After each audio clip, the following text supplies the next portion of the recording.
In today's video, I am going to teach you how to paste dates into database column in Notion.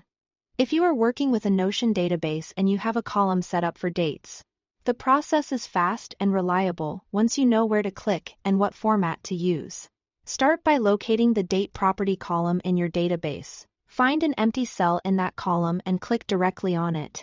The moment you do, Notion opens a date picker pop-up, which is that small calendar overlay you'll see on your screen.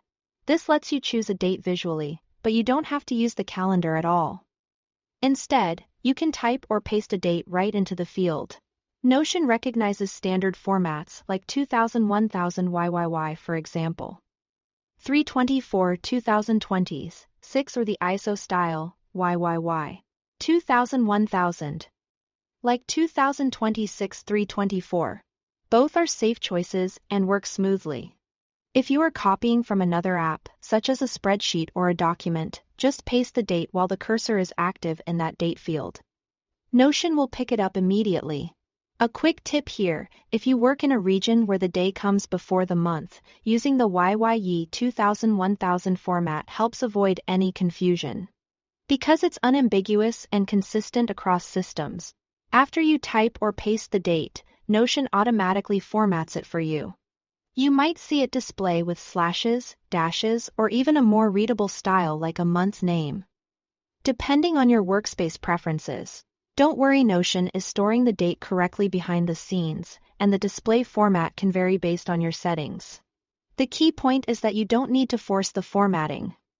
As long as you use a standard format when entering the date, Notion will handle the rest. Once the date looks correct, press the ESC key on your keyboard. Hitting Escape closes the date picker and confirms the entry, saving the date to that cell. You'll know it's set when the pop-up disappears and the date remains visible in the cell. This makes it quick to move down your column and repeat the process for other rows. Click the next empty date cell, paste or type the date, and press ESC again. That's all there is to it. Click the empty date cell to open the picker, type or paste a date in a standard format. Let Notion auto-format it, and press ESC to save. With these simple steps, you'll keep your database consistent and error-free. Thanks for watching.